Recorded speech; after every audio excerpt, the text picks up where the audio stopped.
Boulevard d'Aristourde, 92 500 Aurillac. T'as noté? Ok, ça marche. Ah bah c'est bon pour moi. Allez, on fait ça comme ça. Allez, bisous. La première partie à gauche. La première partie, tu peux peut-être faire une régulation du reboot. On sait jamais.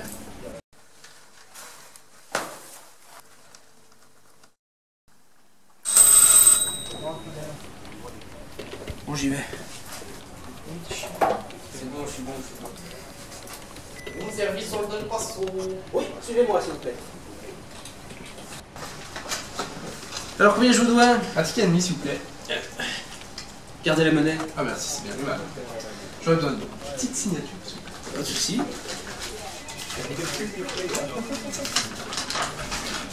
En bas à droite s'il vous plaît. Voilà, merci. Merci à vous. Bonne fin de journée. Au revoir. Vous de même. Bonjour, aujourd'hui dans World Random News, nous allons parler d'un sujet très grave. En effet, une exposition fait scandale en ce moment. Our Body est une exposition entièrement constituée de cadavres humains exhibés dans des positions loufoques. Nous avons donc demandé à nos reporters d'aller enquêter sur place pour avoir plus d'informations. Et oui, Jules Édouard, je me trouve actuellement à Paris, juste devant l'exposition Our Bodies, produite ici par Pascal Bernardin, qui ces derniers jours a défrayé la chronique de par l'utilisation de véritables corps humains en vue de créer des sculptures organiques hyper réalistes au service de l'art. Nous avons pu y trouver diverses situations du quotidien illustrées par ces corps, et notamment un individu faisant du vélo, comme vous pouvez le voir sur ces images, impliquant une notion d'opposition entre l'effort réel de l'homme et un corps inanimé. Également une scène de couple représentant deux individus dans leur intimité exposés au grand public. Our Bodies, Memento Mori. Je me permets de reprendre l'antenne. Je vois actuellement une personne qui sort de l'exposition. Alors nous allons lui demander son ressenti quelque part sur cette exposition. Alors monsieur, bonsoir, Jean-Gérald White pour World Random News. Alors pouvez-vous nous expliquer un peu votre regard sur cette exposition? Oui, alors bonsoir à vous. Donc c'est vrai que cette exposition au premier abord m'a paru plutôt choquante, hein, il faut le dire, avec l'utilisation des corps. C'est vrai que c'est pas habituel dans les galeries ou dans les expositions. Par contre, c'est vrai qu'on peut relever vraiment une notion d'hyper-réalisme et presque de gêne. Il y a vraiment une atmosphère assez pesante au début face à ce type de représentation qui est vraiment pas courante. Mais on peut vraiment relever un fort intérêt des artistes pour vraiment mettre en avant le côté scientifique du corps humain, et j'ai trouvé ça vraiment très intéressant. Alors effectivement, je vois que monsieur est connaisseur. Bah, pour tout vous dire, je suis étudiant au lycée de la communication Saint-Géraud à Aurillac en BTS design graphique. Et puis bah, l'art, c'est mon dada. Alors merci beaucoup monsieur pour votre avis extérieur en tout cas. Je me permets de rendre l'antenne, Jules Édouard, c'est à vous. Au café patron.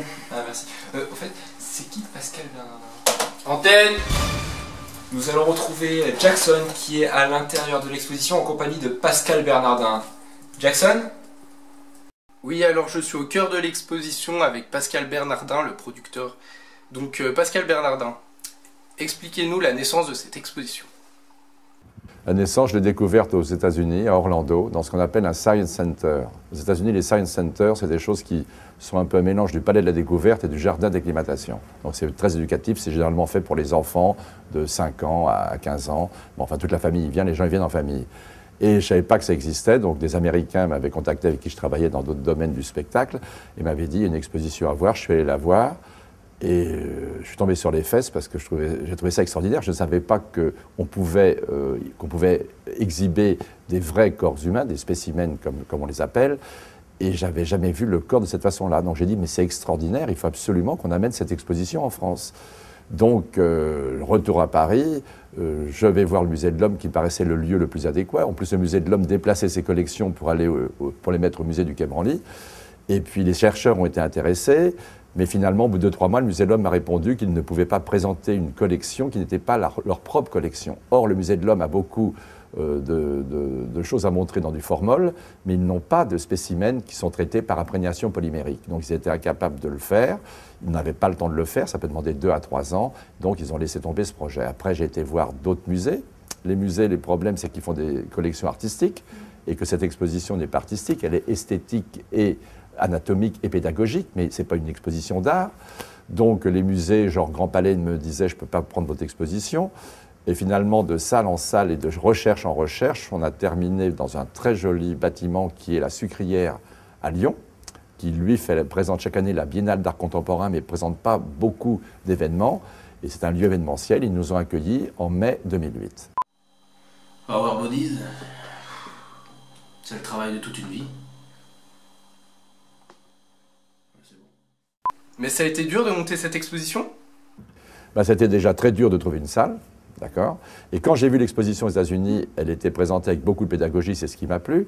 Mais j'ai dit aux Américains aussi, qui me la présentaient, que je souhaitais revoir un peu la scénographie, parce que nous, en France, on est quand même, il y a énormément d'expositions, on est assez calé, on soigne le détail. Et je trouvais qu'il y avait quelquefois une certaine simplicité dans la présentation, qui ne choque pas les Américains, mais qui peut choquer le public français. Surtout quand on présente des spécimens, des vrais corps humains. Donc on a fait appel à un cabinet d'architecture, Beckman MTP, qui ont, ce cabinet d'architecture, fait cette scénographie, fait ces vitrines extraordinaires. Justement, vous disiez à l'instant que vous compreniez que l'exposition ait suscité quelques polémiques. Pourtant, il n'y a rien de choquant parce qu'elle est avant tout pédagogique. Oui. Effectivement, pour moi, il y a deux faits importants. Les premières questions, c'est d'abord d'où viennent ces corps. C'est tout à fait logique que les gens se posent des questions. On voit que ce sont des corps asiatiques.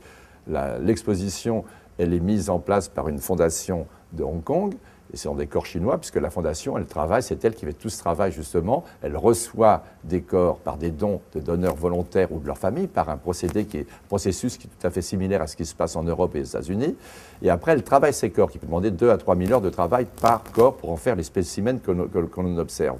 Mais c'est assez logique que les gens vous demandent d'où viennent ces corps. Mais je comprends tout à fait que les gens se posent la question.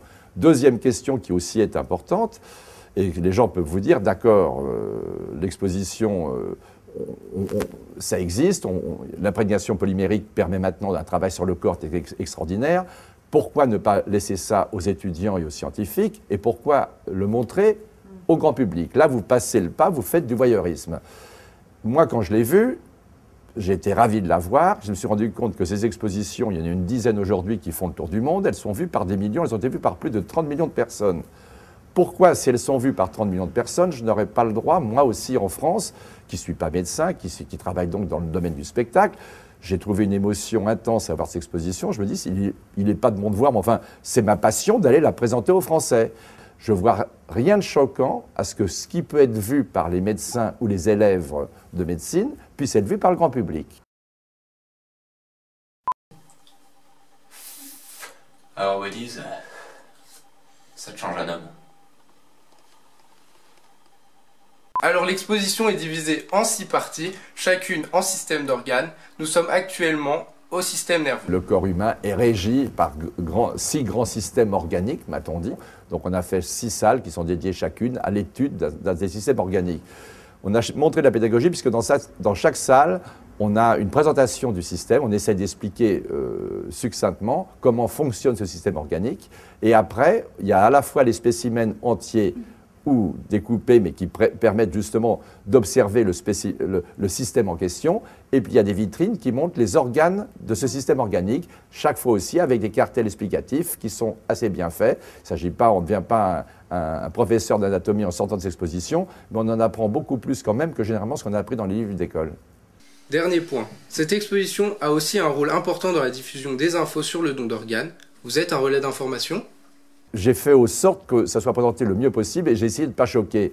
Quand on a fait l'exposition à Paris, Marie Berry, qui a son association Don de Soi, Don de Vie, qui a reçu un rein de son frère, a vu l'exposition, m'a dit « Pascal, votre exposition, elle est fantastique, il faut absolument en parler. Moi, je suis prêt à vous aider à communiquer sur l'exposition. » Donc on a mis après un panneau de présentation de son association dans l'exposition. Les gens sont des trouillards, il faut leur montrer ce que c'est que le corps, il faut montrer que le corps c'est une série d'organes, et au contraire de ce que tout le monde dit, votre exposition va aider justement le grand public à prendre conscience de son corps et à prendre conscience que le don d'organes, c'est un truc simple. Les reins, c'est là. Hein, le foie, il y a des organes plus compliqués que d'autres à donner, mais si les gens savaient qu'il suffisait de remplir un papier, de dire tout à fait ouvertement qu'on est prêt à donner ses organes en cas d'accident, etc., et que la famille le sache, parce que ce sont les familles qui bloquent quand quelqu'un vient de décéder par un accident, etc., eh ben, on pourrait sauver pas mal de vies. Il y a quand même 230 personnes l'année dernière qui sont mortes faute d'avoir reçu à temps l'organe qui aurait pu les sauver. Et l'année 2009, c'est l'année, comme vous le savez sans doute, du don d'organes. Je veux dire, la grande cause nationale 2009, c'est le don d'organes. Et moi, j'étais heureux, satisfait quand même de me dire, tiens, je ne vais pas foutre la mouise dans toute cette question de médecine où je ne connais rien parce que je ne suis pas un homme de médecine. Ça m'amuse de faire une exposition pédagogique, mais si en plus, franchement, si en plus on peut faire que ça contribue à faire un pont entre le grand public et les associations caritatives, c'était une bonne nouvelle. Our body, ça veut pas dire notre corps en anglais? Merci Jackson. Et bien écoutez, c'est la fin de ce JT consacré à l'exposition Our Body. Tout de suite après, vous retrouverez un documentaire animalier passionnant sur le mode de vie du Bernard l'ermite au Texas. Quant à moi, bon vent! Putain, on l'a fait. On a réussi!